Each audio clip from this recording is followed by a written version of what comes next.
everyone, Jessie here from My Life in Arts and Crafts, and today we're going to be making a card for the second day of the holiday card series. So for this card I am taping down a piece of cold pressed watercolor paper. I picked up mine at Walmart and I can't remember the name of it, but it wasn't too expensive. It's not the XL, it's a different one. And I am using a stamp set from Close to My Heart called the North Pole. And so first I'm just going to put all of my stamps on my blocks. I'm using both elves, the Mr. and Mrs. Claus, and then the present. I will be using the sentiments on the stamp set, but I'll save those for later. I'm going to start by using some archival black ink, and this is the Close to My Heart version. So I have taped, like I said, I've taped down my watercolor paper, and I'm going to start by sketching with a pencil a very light hill so that I have something for my Christmas scene to sit on. So I'm just sketching in a couple hills, and then I'll actually take some post-it paper or some post-it notes, and I'll cut some little slopes so that I have a mask. Because that's the other thing I need to do, is I need to make a mask for every single one of these little characters. In reality, this card ended up taking me several days to complete because I let it sit for a little while, and then I came back to it because I couldn't decide what I was going to do. So I'm just going to stamp all of these characters onto that watercolor paper, trying to get them on that hill as best as I can. So I'm going to stamp all of them, and I've already created the masks ahead of time because it took me a while to cut them out and everything. So I've stamped them on the post-it paper and then used some two-way glue pen just to make it so that they were all sticky, and that way I can get my people really close together because I want them to look like they're a little family. They're all hanging out in the North Pole being cute.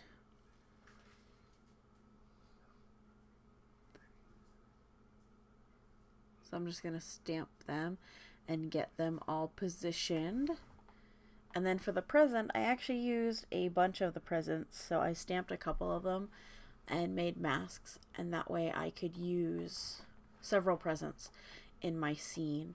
And for these masks, I'll just stick them to the back of the stamp set, and I'll have them for another card. So once I have stamped everything and put the masks on, I'm going to start by watercoloring or ink blending the background.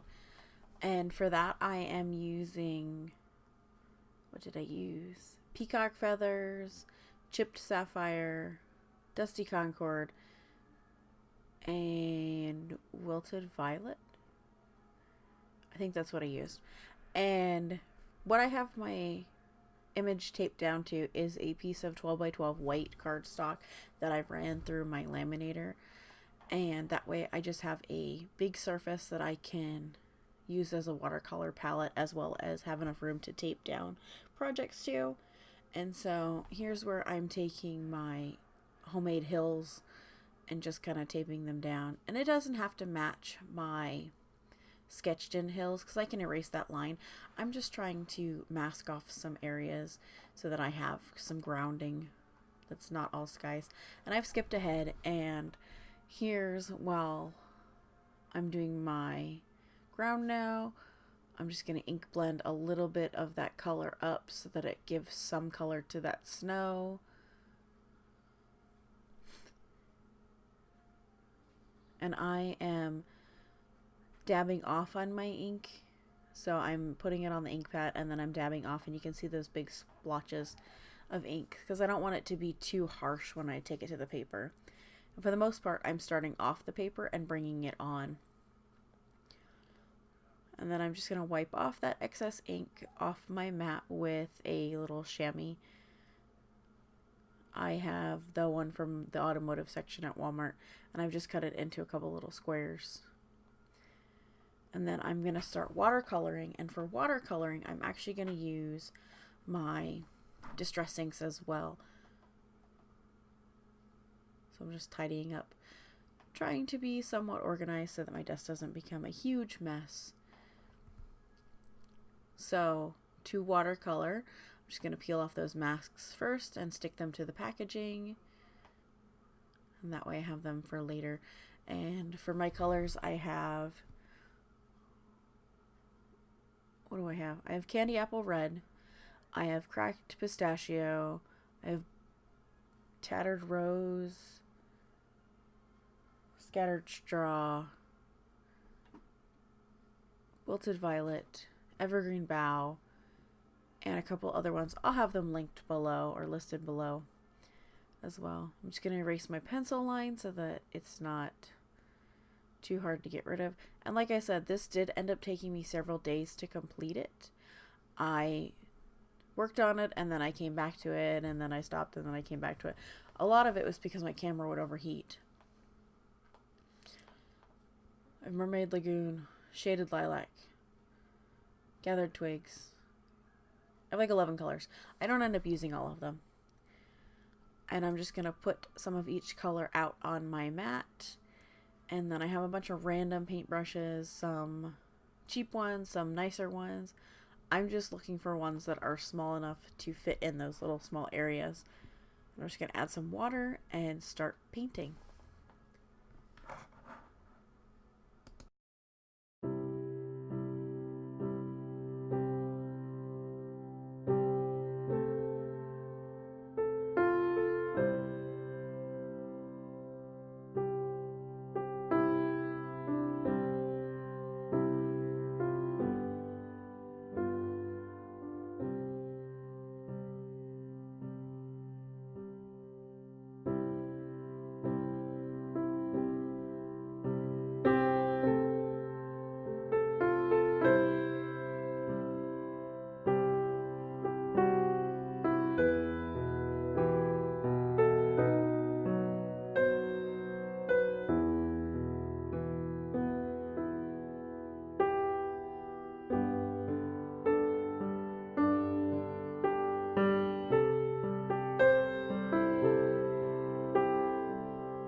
So once I've got all my coloring done, I'm going to start working on the card base.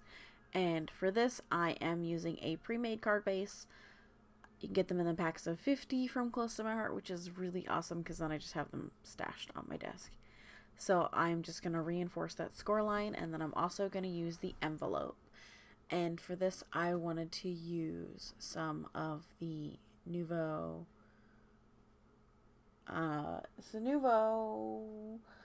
gilding flakes. It's the same company that makes the Nouveau crystal drops. Ow, cat. I have a cat under my desk attacking my foot. So I'm going to be using some two-way glue pen, which is similar to the glue that goes with the gilding flakes. It's not the one that actually goes with it. So I'm going to use some masking tape and mask off a strip along the top edge of my card. So I'm just going to tape my card down to this cutting board so that I don't get glue all over my desk. And I'm going to tape both sides down, and then I'm going to tape at the fold, and then I'm going to tape a little bit below the fold so that I have about 3/4 or 1/4 of an inch, a little more than 1/4 of an inch sticking out. And I'm going to take my glue pen and just run my glue pen all along that strip. Now, I did notice after doing this that my glue pen did eat some of the ink from that masking tape, so it turned it a little bit orange. It's fine for this. It's not a big deal because my flakes are copper. But if you were using something that did matter what color it was, you might want to be a little bit more careful with the glue and it pulling the pigment out of whatever adhesive you're using or whatever tape you're using to hold it down. So I set that aside because I want it to be just tacky. I don't want it to be a permanent glue. I want it to turn into a repositionable adhesive. And I'm going to do the same thing, but this time I'm going to use the Post-it tape, and I am masking off the flap for my envelope. And then I'm also going to mask off a little edge on the bottom of my envelope as well. And so you can see that it had a little bit of that orange pigment from the masking tape still in my glue tip. But like I said, it's not a big deal because I'm putting copper flakes over them, so you're not going to really see it. So you can see these kind of make a mess, and you just take a clump and put it in the adhesive. And so I'm just going to smush it in there. No right or wrong way to smush it in there. And this stuff makes a mess, so make sure that you don't have a fan blowing or anything. You can see that even sometimes when I was talking to myself or talking to my cat, the flakes would go flying. So I'm just smushing them into all those adhesive pieces first, and then I'm going to go through and really burnish them in there. I'm just going to use my card base to kind of shovel them back in that container. So I'm going to start with a brush. This is just a really soft old makeup brush that I had from beauty school, and I'm just going to kind of buff that off the surface. This is going to help push it into the glue as well as remove any excess and give you a really nice texture. So you just go through all of your pieces like that and push the excess back into your container. And then I'm taking a foam brush, and this is going to really brush it in. So I like to do 2 steps to really burnish that in. And if there's any spots that ended up getting a little too burnished, you can just kind of push them back in. You can see that shine. And this just gives a different look than embossing powder. Embossing powder is going to give you a smooth metallic finish, but this gives that texture because you've got all the pieces that go in. So it just gives a really nice texture, I think, to the projects. And I've said texture way too many times. So you can see I have a little spot that got a gap on it, but I can go back through and add a little bit more glue and put more gilding flakes in. Alright, so now that I have both my card base and my envelope done, I'm going to trim down the front of my card. I trimmed this so that it was 4 inches by 5 inches. 5 1/4? This might have been 4 by 5 1/4. Anyway, so I just trimmed off the white edge because I didn't like the way it looked on the bottom with the envelope or the card base. It just was too much white space. You stop. The dog that's being crazy beside me. So I trimmed off all the white space. And now I'm just going to attach it to the front of my card. And then we're good because I've trimmed off the card base. I'm going to attach it with some foam tape. You can use a piece of fun foam if you're going to do the whole front of a card.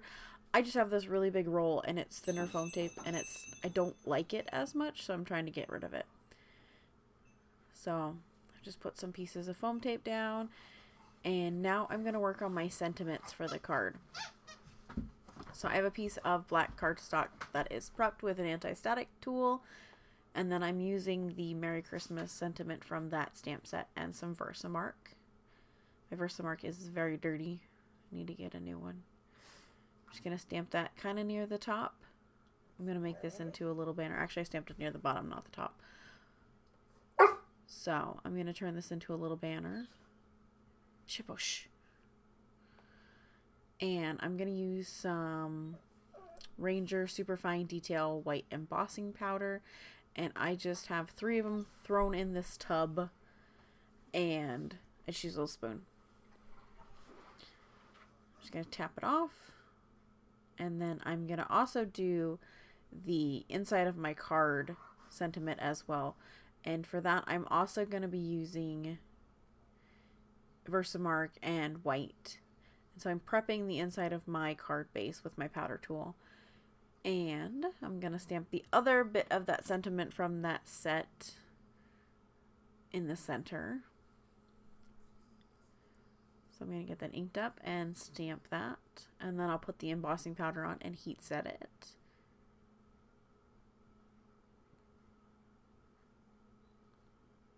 And you're not going to be able to see it, but I am going to add some ink blending over top of that with the same colors that are already in my card base.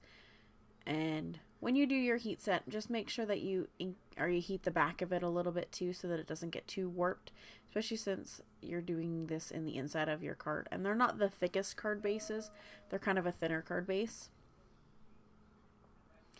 So now I'm going to bring back in my mat, and I'm just making sure that it's clean.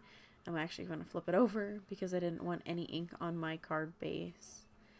And I'm using cracked pistachios, and I'm just inking off a little bit onto the background. My dog is ringing his bells. He wants attention. Every time I sit down to film or every time I sit down to do a voiceover, one of the critters makes noise. So I'm just giving it a little bit of a background so that sentiment stands out. I like the look of white embossing powder with the distress inks around it. And this isn't a watercolor cardstock, so it's not going to blend as easy. And so I'm using cracked pistachio and Mermaid Lagoon? No. I'm using peacock feathers and cracked pistachio because those are the 2 that were on the front of my card. Other than that, I'm not sure what I used. I can't remember. But I just went back and forth and blended the color in. And then I cut down the sentiment for the front and I went off screen. But I'm just cutting it so that it's a little strip around the sentiment. And I'm going to bring in my scoreboard and I'm just going to score 2 little lines on each side around the sentiment. So I'm just getting as close as I can because I'm going to fold it to make it have a little banner shape. So I'm just going to fold both those in, and then I went 1/4 of an inch away from the fold and scored again. Both sides. So I turned it around and went 1/4 of an inch away, and that piece is going to come up. So you can see it gives that little banner shape. All zigzag. And then I'm going to dovetail the ends.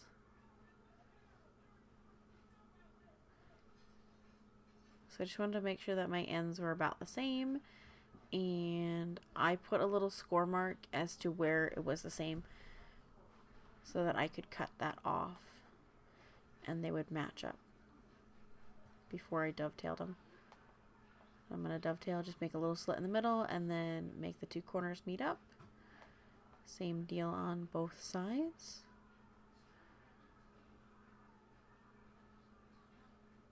I'm just going to adjust it because it didn't turn out so right.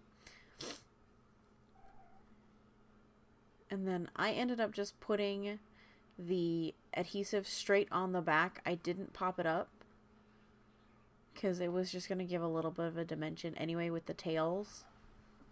So I just put my adhesive straight on the back and did the little tails as well. And that's it. And our card is done. It ended up taking me quite a while to make this card, but I really love how it turned out. And that is day 2 for the holiday card series, and I will see you again soon, fingers crossed, for day 3. Thanks for watching. Bye.